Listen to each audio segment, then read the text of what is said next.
and welcome back to Achlab. My name is Ann. This is your Monday market industry news on real estate, housing, and construction. Grab your coffee and pastry and get comfy. We're talking what's moving in the DC, Maryland, Virginia, DMV market. Various topics on law, housing, funding, even on bike lanes. So like, comment, and subscribe. We're going to get deep right into it. So first topic, Maryland real estate legislation. All right, let's get things off. Real estate laws, fresh out of Maryland. If you're in real estate, whether you're listing homes, managing properties, or just keeping tabs, here's what you're going to want to know. So here's the scoop. The story comes out of Achlab Dispatch, and they break it down pretty clearly. So what's changing? What's the commodity? What's the chaos? First up is the new disclosure rule. If you're selling a home within 1 mile of a federal Superfund site, pause. What is a federal Superfund? If you're wondering, it's basically an abandoned hazardous waste site. These are to be cleaned up in order to protect the environment and the health of the local population. Yeah, so it's a major environmental cleanup zone, and now you gotta add that to the contract. No more gray area. Can't be quiet about it. So nonchalant, just say, hey, by the way, this property is in a Superfund zone. Also, condo sellers, heads up, if you now have to disclose whether there's any asbestos hanging around in the unit. That wasn't explicitly required before, and now it is. So if you're representing older building, like anything pre-1970, between 1990s, make sure you got that asbestos disclosure loud and clear for the people in the back.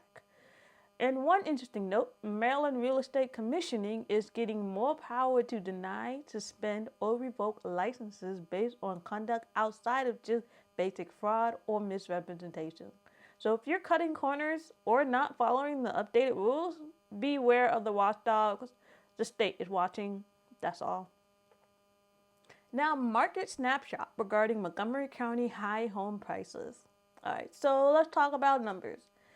Because Montgomery County is rising in a good way, according to Urban Turf, home prices in MoCo, the median sale price in the county, is now at its highest it's ever been. So if house hunting, investing, or even just watching your Zillow alert come through, hello, save search, let's go all day, you know firsthand that the cost of homes is entering a new bracket.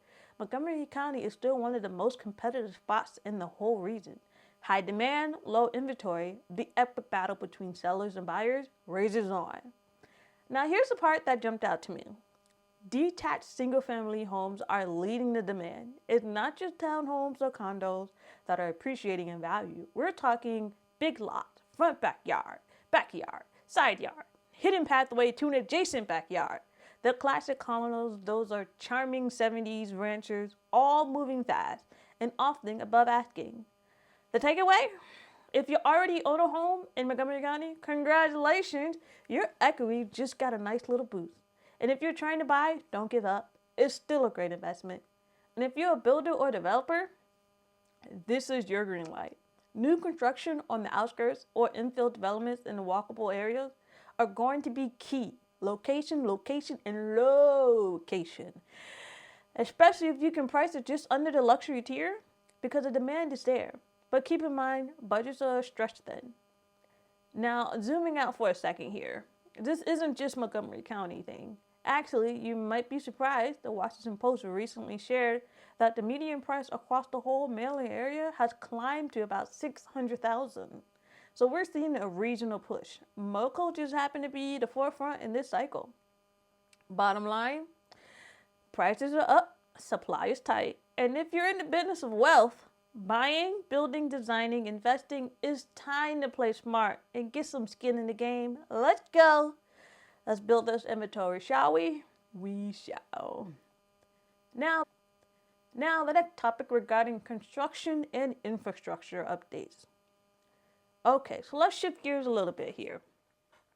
From marketing prices to what's happening on the street, literally, infrastructure upgrade and state funding projects.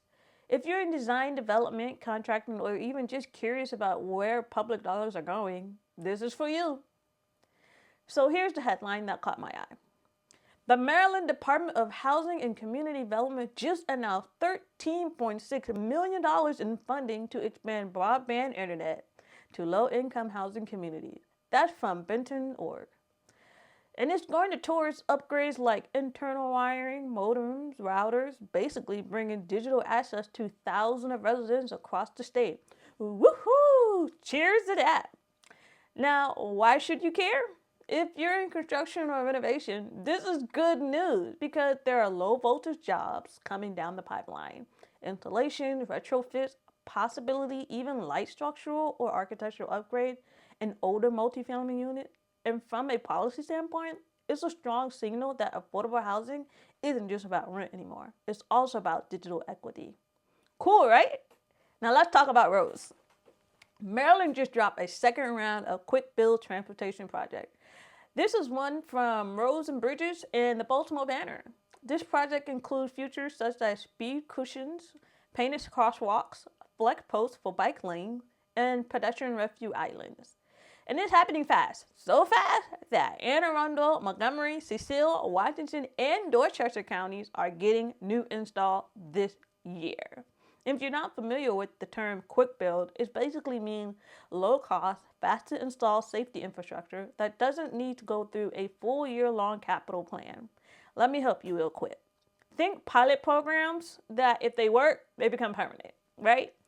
And guess what? The first round is in Hagerstown and Howard County. Let's go! So here's why that matters to you. Again, if you're designing development near busy intersections or planning to add ADUs or multi-unit conversion in these areas, this quick build could change the traffic pattern, add pedestrian pressure, or affect where parking is available. It's subtle, but it matters when you're filling out permits or making your zoning cases or appeals. Let me translate in another way. Safer roads, slower speed, higher walkability score, that's gold for both renters and buyers. On to the next topic, state building cost cuts and redevelopment. Okay, here's some tidbit that's shaking things up in Baltimore real estate, especially if you're into government work, office to rent residential or conversion, or just looking for those what's next investment clues. So Governor Westmore has just announced a pretty bold cost-cutting plan. Maryland is closing down 9 aging state office buildings in Baltimore and moving thousands of employees into modern lease spaces downtown. The article comes from the Baltimore Sun, and here's the headline. $50 million in annual savings and about $326 million over the next 20 years. And if that's the case, buying something in downtown, Baltimore seems like the next right move. Let that sink in. That's not just budget talk. That's also a major shift in how state is handling its real estate portfolio. Now here's where it gets juicy for investors. Developers and designers like us, some of these state-owned buildings, especially the big ones at the State Center complex, are going to be vacated and potentially put up for sale or redevelopment. We're talking large square footage, solid bones, centralized location, and right in the heart of Baltimore. You're welcome in advance if you decide to buy it. That's a huge opportunity. If you're in the game of adaptive reuse, historic preservation, or mixed-use development, whatever floats your boat, all of this could lead to new leases, new build-out, more permitting, and maybe even new zoning hearings. Long story short, this isn't just a money-saving move. It's a sign that public institutions are shifting how they use space, and Baltimore could benefit in a big way. Again, shout out to the Baltimore Sun for that breakdown. If you want a deeper dive, check my description below. Moving on to bike lane and road safety in the city. All right now. So this still covers Baltimore, and this is about transportation and safety, and it's starting directly to shape how neighborhoods grow and evolve. So Baltimore has been ramping up its effort to make the streets safer, especially for cyclists and pedestrians. This story comes from the Baltimore Banner, and it dives into growing push to expand protected bike lanes and traffic calming measures citywide. And it's not just a feel-good policy. It's a response to real numbers, traffic death and serious crashes have been climbing. The city seeing more fatality on major roadways, and the current infrastructure just isn't cutting it. Now here's what's happening. Advocates are pushing the city to build more protected bike lanes, not just paint them, but to take them to the next level. Think concrete buffers, flexible boulders, safer intersections, stuff that actually separate bikes from fast-moving cars. From a business angle, this changes means a couple of things. To piggyback what I mentioned earlier, if you're planning a new construction or renovation in the city neighborhoods, you might need to adjust access points, sidewalk width, or even your utility layout to match the city updated street grid. From a permit and zoning side, you will want to check if new bike lanes or traffic calming plans are coming to your area. Because if they do, the city could absolutely affect timeline regarding parking and even curb access. So you might have to take the long way home. I don't know. But check it out, seriously.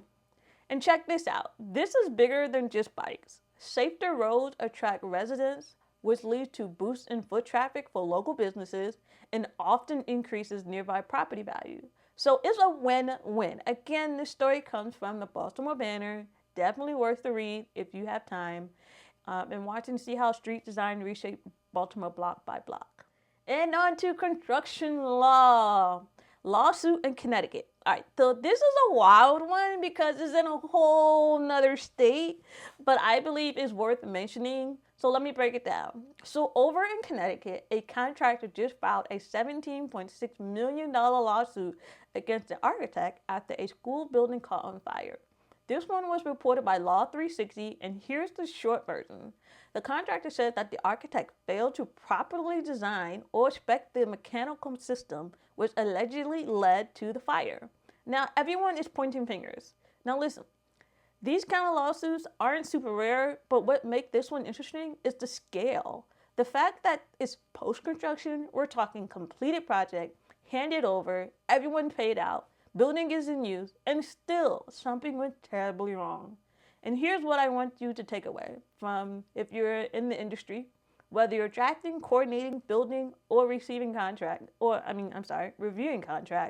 Fire safety isn't just a box to check. It's not enough to say the MEP engineer handled that or the fire marshal signed off.